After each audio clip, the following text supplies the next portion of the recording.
That Don't Sound Right is a podcast about talking the way we did before the internet, when you could not prove anyone right or wrong. All the expertise was contained in the people involved with the conversation. I'm Peter. I'm Cecil, and I hope you enjoy our conversations. And as you listen, if you find yourself silently saying, "That don't sound right," send us a comment. You're one of us.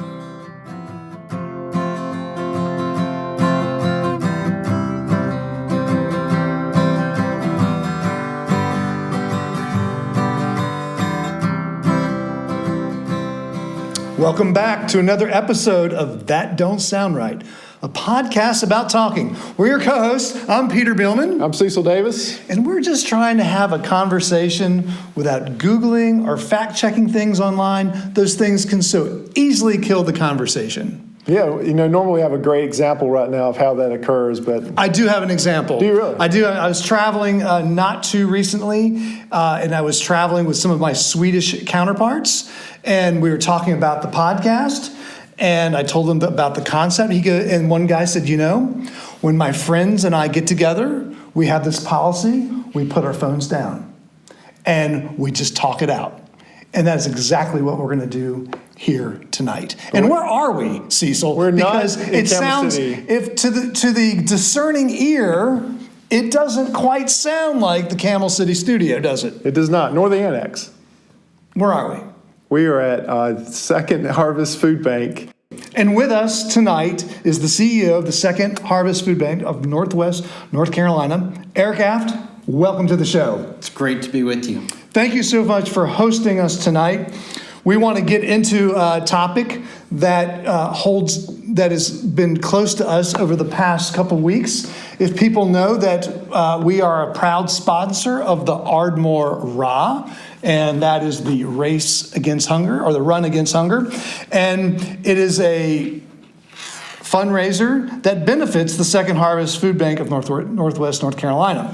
One of the things that the way the race got started was a startling statistic. And the statistic was for our county. And it was about food insecurity for folks that live in our county. And the statistic was, at the time, we were in the top 10 in the state. Actually, I think even in the nation there was some stats out about that. Okay, we're top 10 in the nation for food insecurity in our county. And when we first heard that, we naturally said, that don't sound right. And we didn't say it necessarily in disbelief. We just said it, and it was just an incredible statistic. We wondered, how could this be happening right under our noses? Yep. And so we didn't know we were going to have this opportunity, but really welcome to the show, and thank you for taking time tonight. Absolutely. It's a pleasure. So anyways, we're glad to be here, and we're glad to have you on the show. And we've got, we're going to do it like we normally do. We know this is a little more serious topic than we typically do on the show, but it's one that we wanted to do on the lead up to the Rob. So appreciate that. You're going to kick us off? Yeah, so Eric, just quickly tell us a little bit about yourself and how you got involved with the food bank. Right. Well, I hate talking about myself. I always define it as in context of my family. So I have an incredible wife of 25 years, and she's a PhD candidate, just working her tail off with that in history. So I'm so proud of her. I have an amazing son who's band director at a high school over in the Raleigh area, one of the best in the state, one of the best band directors. High school, I'm sure, is great, but he's outstanding. And then I have a daughter who is getting her master's in clinical mental health counseling. She's going to be a great asset to helping people who are struggling, as so many are, with mental health challenges right now. And so that's me. And I've been in human services for 33, actually just under 34 years now. Okay. And, is really my calling. I actually did about 10 months at Wake Forest, did some fundraising, absolutely loved it, but knew that I needed to return to human services. And that's actually how I came to the food bank. Okay. Back in 2017. Clyde Fitzgerald was getting ready to retire, and they began a search, and one of the board members said, they're looking for somebody. And I said, I don't know if this is going to be a great match.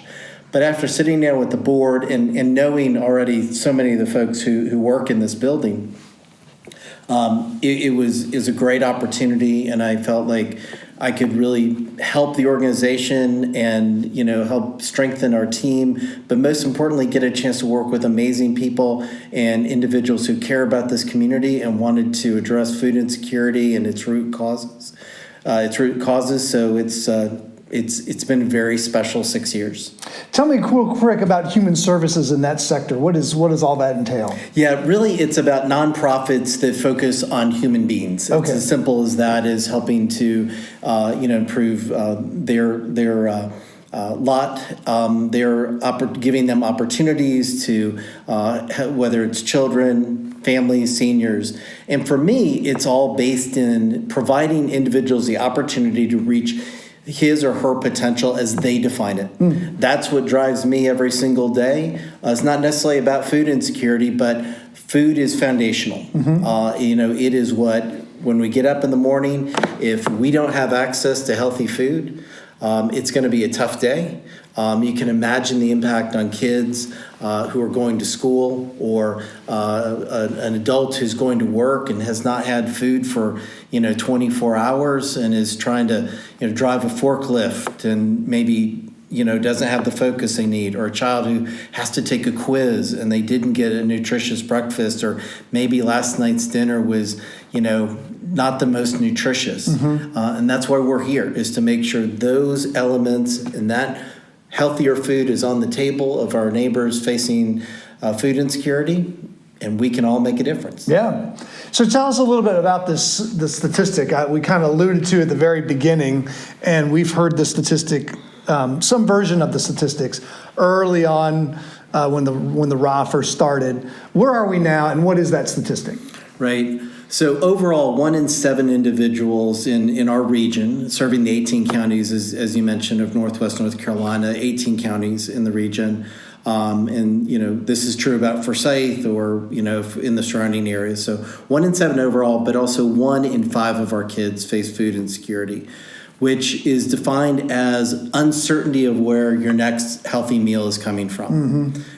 So when you think about it, 1 in 5, 20% of our kids are facing that challenge. It's as one of our favorite advocates who we lost in the past year, she would say, hunger is unacceptable. Well, I agree. I couldn't agree more. And that's, I think, what drove us to want to talk to you and get the word out to dozens of our listeners. Unfortunately, I wish we had more that would hear this message, but maybe they will tell. Maybe they'll tell a friend. They will tell a friend. They will have conversations. And maybe they'll do a little investigating on their own. That'd be great. And it'd also be, we actually have a large overseas listenership now. It'd be interesting to see what gets written into us as they hear about this, because America, I think, is thought about as a very prosperous country, and the area that we live in the state is also tends to be a very prosperous area. And so that's one of the reasons it surprises me, the statistic. I think you're right. And, there is this perception of U.S. as the land of opportunity, which it is. But that opportunity can be hard to come by for many of our residents for a variety of reasons. And when we think about that statistic and we say, well, I don't see it, we all live in, the spheres that we live in. So if we have kids in school, we are taking our kids to school, picking them up, maybe involved in their sports or after school activities or summer activities. We go to the grocery stores in a certain area. We go shopping in a certain area. But we don't go to areas which we have large swaths of our population who are economically challenged, and it is a reality. So it's just not present, from a visual standpoint for so many folks. So they just don't say, "Oh, this is a need in our community," and that's one of the things. And one of the great things about being on with the two of you is it's a story that's important to tell. And to raise it up and ask the questions. Why does this exist? Where is it? What's going on in the community that creates this challenge? Yeah. Could we get into some of, did you want? Yeah, that's what I was curious about, is what does kind of create that challenge, do you think? Gosh, if I had, You've got. I have a lot of thoughts on that. Whether they are completely, accurate or not is something else. Those are perfect for this. That's perfect for this You're podcast. in good company on this podcast. Then. Well, I mean, there are some things that I'm very confident that are the drivers behind it. I would hope, given my job, that if I didn't, that'd be in trouble. But some are somewhat controversial in some ways. The fact is that here in our community, about 15% of individuals live in poverty. Okay. But a statistic that I kind of focus on is just simply from the U.S. Census. Sorry for actually referencing. We do data. Okay. We do data. Yeah. Oh yeah. You can put down some data. All right. So the U.S. Census data with their American Community Survey, looking at strata of household income, and I always look at $35,000 or less. And because when you think about if a household is making $35,000 less, it's going to face. You're going to face some challenges if you're there. Whether it's trying to pay for rent, and we can get into that more, and food on the table, utilities, transportation, childcare. Again, something we can get into. Yeah. So, family. If a family is in a household making under 35, it's a tough situation. So we have 27% of households in Forsyth County that make $35,000 or less. That's an incredible statistic. Yeah. So right there, right. And in our region, you take a Wilkes County, where that number is over 35%. So either one, you kind of start out saying, okay, well, if we just said, 20% of kids are facing food insecurity, but 27% of households have incomes of $35,000 or less, we shouldn't be really surprised. Right. And then you just put the other pressures of life, as I just referenced, we've seen inflation. Everybody talks about going to the grocery store, it's more expensive. But it's housing inflation, especially rental. We've actually had a volunteer who shared that her father, who's on a fixed income, his rent doubled in the past year. Wow. I think she said from $800 to $1,600. In Greensboro, a one-bedroom apartment had the highest percent increase in the entire nation. Wow. Winston-Salem wasn't that far behind. Now, I will say, again, because we know what you can do with statistics, is two-bedroom apartments did not see as dramatic of a rise. But it's still, if you're on a limited income and your rent goes from $1,000 to $1,200. Yeah, that's big. That's huge. That's big. And we've seen a lot of folks. And then childcare, which can cost a family $700 a month, has gotten harder to find. There is, with some changes in federal policy, we are likely to see a reduction in the number of childcare facilities and childcare slots that are subsidized. And so it is just going to get harder for families, and it'll impact our economy. So it's interesting how there's a ripple effect of all of this. It's not just about food assistance, and it's not just about people struggling.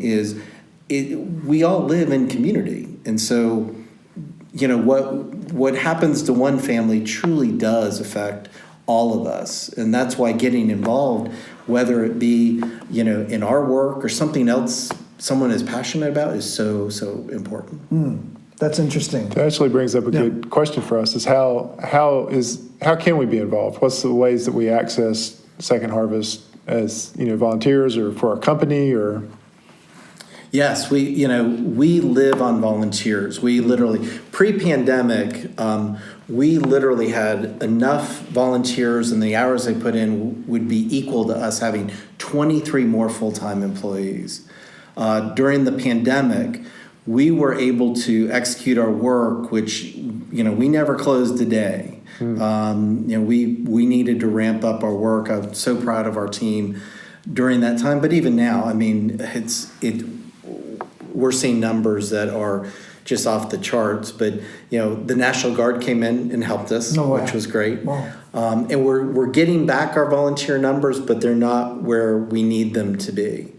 So coming in and volunteering, which includes sorting food, getting it ready to get out to our partner agency network of 515 programs across the region. We're doing community meals, which is basically trade meals for kids and seniors. Okay.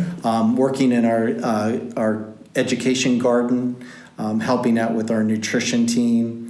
A lot of ways to get involved, and we're continuing to figure out more and more opportunities, but the core ways are certainly sorting food and helping us prep those community meals that we're getting about 12,000 out every week of those. Wow. And out our door every single day of the building we're in, we're moving about 35 tons of food. So Out of this building. Wow. Yeah, it's unfortunately that we're not even keeping up with demand. But again, our team and the volunteers are doing an outstanding job. So where does the food come from? Yeah, multiple sources. We always love community food drives. Businesses another way to get involved is to host a food and funds drive, whether people want to make cash donations or, bring in something that they enjoy eating or they have found that's good and nutritious. We try to emphasize that when you're donating is everybody loves some Oreos, but, get those for yourself. Go get, some canned chicken, canned tuna, pasta. And I want to interrupt you on this just for a minute. Yeah. We Peter and I both have been to Haiti, and No, I've not been to Haiti. I thought I've been to Dominican Republic. You've been to Dominican. And one of the things I noticed when they would receive supplies, some of the supplies were not usable. I was helping set up a pharmacy, and I saw stuff that people sent very well meaning very well, but it was just it was completely unusable. Like a bottle of gummy vitamins in an equatorial country is useless because it just becomes a jar of jelly because you can't store it, Makes sense. right, or just there's certain things. Are there certain things that you receive that just are not usable? We do. I mean, one is we're very attuned. It's we have a system in place of where we, of course, assess everything for its quality. Meaning, in your pantry at home, you may see, this can of soup, its best use date was August 13th. I should get rid of it. No, it's good for a lot longer than that. But we have verified sources that we use to make sure that anything that gets distributed is safe and will be helpful to the individual receiving it. And there's certain things, like baby formula that, once it hits that best use date, if it's past it, it does not leave this facility. It goes into landfill. But so we do get quite a bit. We pay a pretty hefty landfill fee for things that get donated. Usually it's things that just are not usable. We work with a lot of grocery partners who do fantastic things with us. Pretty much every grocery store you can name, they're a partner with us. And there's most of the things that they provide we can use and sort and get to our partners to get it out the door as quickly as possible to those in need. But sometimes there are things, especially produce, that they're like, okay, this is ready to donate, and maybe it sits a little bit too long when we get it, and we can't do anything with it. Well, actually, we can give it to a pig farmer and get it back in the ecosystem, and no landfill fees with it. But we do get items we can't use, and we make sure to sort through that, and we dispose of it. There's some sustainability things that we're actually working on that will reduce how much we have to go to the landfill. Other than pig farmers, there's some other things we're working on too. Like bananas. You don't take bananas. I don't even know why I buy a banana. Why do I buy bananas? I buy 3 bananas. We eat one, two go bad. Right. Yeah, don't donate produce. That's a big thing. And the things that we get, when somebody's cleaning out their pantry, we never use those artichoke hearts. Right. Well, there's probably a reason we didn't. Or heart of palm that, somebody got, I might do that recipe. People always ask, do I donate food or do I donate funds? And yes, we can leverage our buying power with the use of funds. However, it's whatever someone's called to do. Right. Because they're all going to make a difference. But if you're going to donate food, donate what your family enjoys. Yeah. Because chances are another family is going to enjoy that exact same food. Right. We were talking about, you mentioned grocery stores as being good partners. A part of the equation on food insecurity are these things called food deserts. Can you talk about that a little? Sure, absolutely. Which plays all into this part of the challenges that we face of access to healthy food. Why we have food insecurity. So generally, a food desert is that a neighborhood or an area does not have easy access to healthy food options. So in Forsyth County, East Winston is a massive food desert. On the corner of MLK and New Walkertown, you've got a wonderful Food Lion right there. There's nothing else. If you keep going down New Walkertown, kind of as you're headed towards Winston Lake YMCA, the Community Care Center, Carver High School, nothing. Yeah, there's corner stores, but corner stores tend to be more expensive, and very few of them are going to carry, fresh items, whether it be fresh meat or produce and that type of things. The fact is that where I live, in 12 minutes, I can get to 12 grocery stores. Yeah. How everybody stays in business, I have no idea. But if, for our neighbors who live in East Winston or even parts of the north end of town, if you don't have transportation, it's almost impossible to get easy access to fresh meat, dairy, and produce. Any thoughts about how that can be resolved? Well, I can tell you what we're doing, from an outreach standpoint. The other pieces is but maybe to directly answer your question is, it's all about economic structures. I mean, I don't blame any of our grocery partners for, they have to make business decisions to say where should we put a store that will make a profit, because that's what they're in business to do. They also have a community responsibility. They all do a pretty good job of that, usually engage with us and our partners. They're doing that. Of course, accepting SNAP benefits and that type of thing, which is a great investment for the community. By the way, as a side note, is for every SNAP dollar spent, there's a community benefit of $1.79. Plus, for every meal that we provide, and that was over 8 million here just in Forsyth County alone last year, over 32 million across the region, is SNAP is providing 9. So that's really important. Just as a kind of a side note with that, but aside from the economic drivers, the grocery stores are doing what they can. So how do we get creative with, providing the right level of benefits to individuals? Because again, as I just said, it's a good economic investment, but it's also a good economic investment for families and workers. You're going to have kids that are going to be more successful in school, workers who are more focused, parents who can be more present for their kids because they're not, saying, little Bobby and little Susie, you guys, go ahead and enjoy your dinner. Mom will eat later. Mom's not eating later. So that's not healthy for the family unit. So make sure we have the right policies is really important.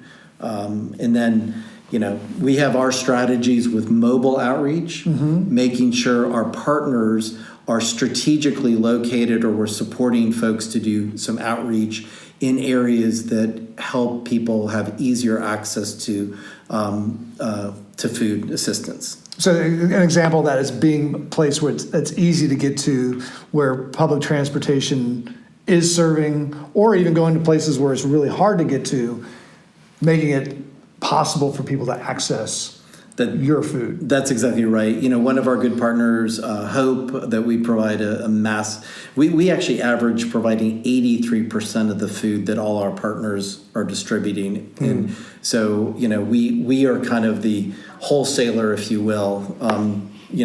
As well as doing direct assistance ourselves. Okay. But, so our partner Hope does a lot of mobile distribution. Here in Forsyth County, we have others who do it in other counties, whether it be up in Ashe County or in Guilford, in Rockingham, folks who are going out. We're going to very soon, we already have started to complement that with some produce outreach. It started about a year and a half ago to enhance that to go where they are not going. And then we're actually going to be launching another initiative with a mobile pantry that will be going again to more food deserts. To provide both produce as well as shelf-stable food to complement that network of 515 programs that we support. Okay. So Hope I volunteered with, and that's Help Our People Eat, right? Yes. HOPE, and they provide on the weekends. I know I've been around with them on Sundays, and they take meals and then produce and recipes to use whatever produce they have. Yeah, that's a really important, and we have a whole nutrition team here, and even YouTube videos that we create about how to prepare healthy food, healthy snacks for kids. It's important for all of us, but if for instance we get a big donation of eggplant. That's not exactly the main, vegetable that, a family picks up. So what do I do with this? Helping folks figure that out, or tomatillas, or things that we may get a nice donation of. Yeah. And somebody's like, okay, thank you. But importantly, in most of our pantries, something we encourage is a choice pantry experience. So people are shopping to get what their family will eat and meet the nutrition requirements. Because if you have somebody in your household who's a diabetic, you want to make sure to not get a bunch of sugary foods. And the same thing is with produce, but we will also enhance, those choices by saying, oh, this is what you can do with the tomatilla. Oh, that's perfect. Or this is what you could do with an eggplant that your family would really enjoy. This is how you do eggplant parmesan, and it'd be a lot of fun, and it's healthier, and awesome recipe. Yeah, right. That's a really cool program, I think. So tell me about some other long-term solutions that the food bank is looking at, that other organizations are looking at, and that we can participate in. Absolutely. Here we really have a dual mission to address the immediate challenges of food insecurity and hunger, as well as its root causes. The main thing, if you visit our facility, or you're out in the community at a local restaurant, you're going to enjoy or see in action our culinary training program, our Providence culinary training program. And that is giving people the tools to be able to, find a career path, not just a job, but a career path. So, if you're out and you go locally to the Village Tavern, or maybe Fratelli's or others, you're going to be eating food prepared by some wonderful graduates of our program who have been trained by literally some of the top chefs in this region. And one of them, Jeff Bacon, who is literally a world-renowned chef. And so these are really talented individuals that are training and preparing these folks to have great careers. So that's, we're looking at that. We're also working with Foresight Tech and Goodwill around some supply chain training. When you're moving 35 tons of food a day, you've got a lot of, warehouse learning that happens. And why not help students? Why not create a learning environment? So for us, it's addressing that, that root cause piece by giving some people the tools. The other piece that's very important are policies. You always hesitant to get into politics, and it's really not about politics. It's about asking our elected officials to make common sense decisions about, I know, asking a lot sometimes. To do their job. Exactly. I don't think we have any politicians that listen. Well, yeah, make sure. Not yet. We're going to send it to them. Make sure they don't shut down the government, Right. And put people at risk of more food insecurity. Right. Very important. Do the job, and also just think things from a common sense standpoint about what can help individuals on a path towards success, and listen to people who, work in community, work directly with individuals, and apply those lessons. Not come in with an ideology of, well, this is what needs to happen. I've been doing this for 3 decades. I don't have all the answers, but I can reflect experience. We can have people who are facing food insecurity have those conversations directly with elected officials. People who are facing, substance abuse in their families to talk with officials, elected representatives to say, here are things that our family needs. And so in our world, it's about smart policy that provides the right support, balancing, again, the immediate challenge, again, fiscal responsibility with fiscal preparation for the future. Yeah. If we're not investing in good early childhood education, you want a long-term solution, early childhood education, and also early childhood education and early childhood education. You want to pick one of those? Any of those 3. You rank them in order. Yes, exactly.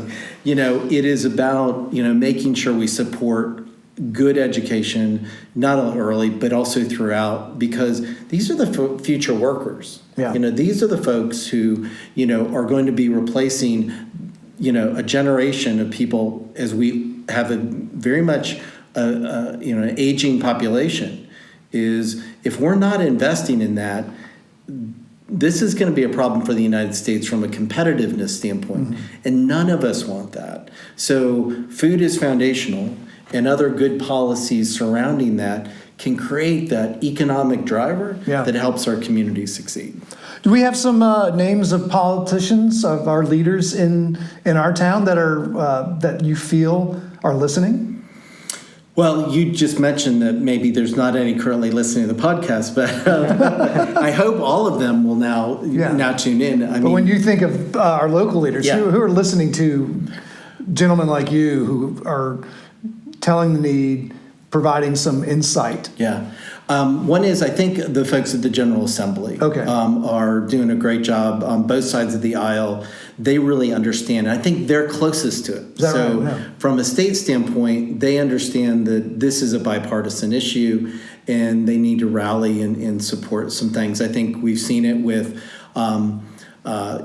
the expansion of Medicaid was very meaningful. Some policy around school lunches that was good. Not quite as far as we might have seen it to do universal free lunches, but some really nice steps that were well done.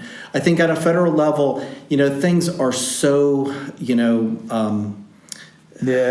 partisan that it's difficult. We're fortunate. Everybody believes in our work, and they do a nice job of some investment with helping us to secure some federal commodities.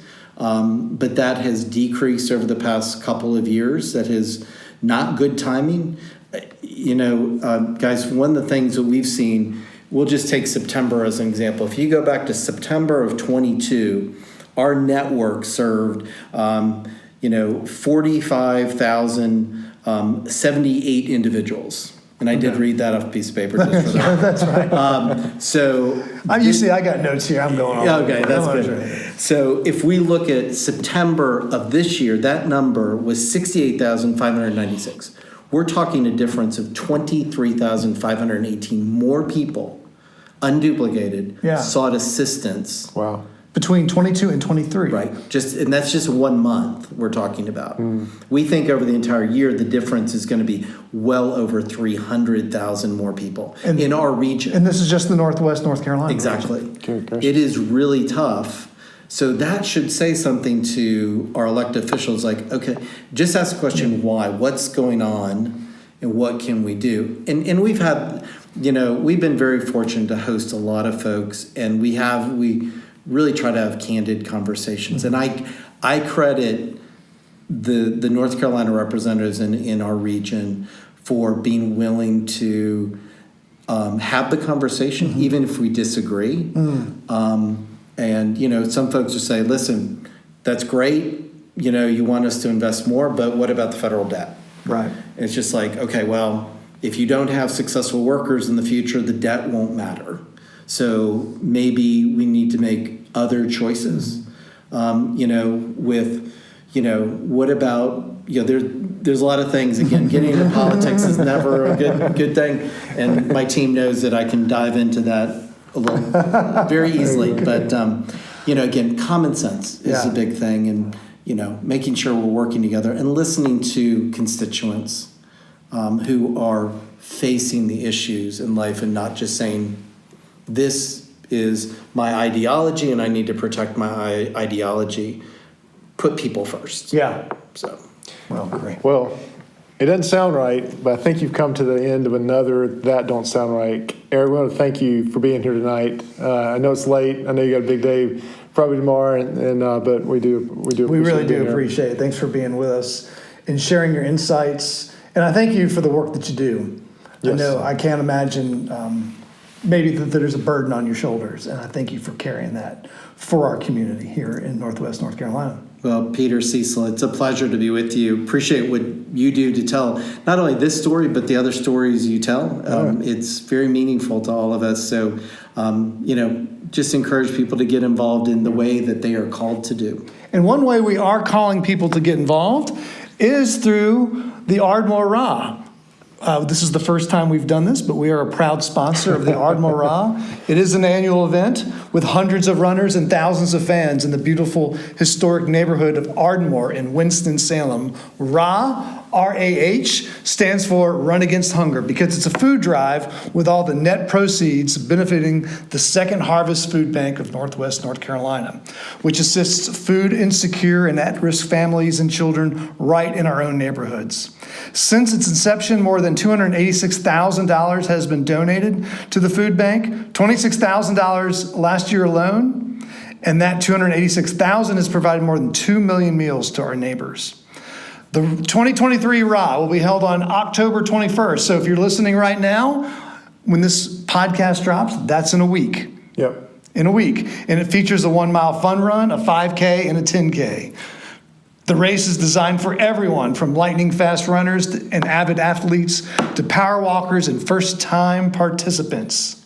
You can donate, volunteer, or run at the race website, ardmorerod.com. The link is also featured on our website, thatdon'tsoundright.com. I'll leave out the apostrophe. We hope to see you there at our booth because Cecil's just dying to tell you something. So we've got the Ultimate Roadside Pick giveaway, which was the grill that we have found. It's a brand new grill, 4-burner, stainless steel. Stop by the booth, prove that you listen to us, and you can have an entry to win the grill. The full tank of propane is worth it. And Eric, you are eligible. That's right. Why don't you, if you want to come by and show us that you listen, I will do that. we'll put I will do your that. name in a hat. So That Don't Sound Right is a production of TDSR Podcast in conjunction with Camel City Studios. I'm your co-host and sound engineer. Peter is your other host and web designer. Go by and see the website. Camille is our part-time barista. Emily does our graphic design. Ella is our Instagram coordinator. Giorgio tests our merchandise. Brent is our international brand ambassador. And as always, listener number 1 is Scott. So until next week, keep talking. And stay curious.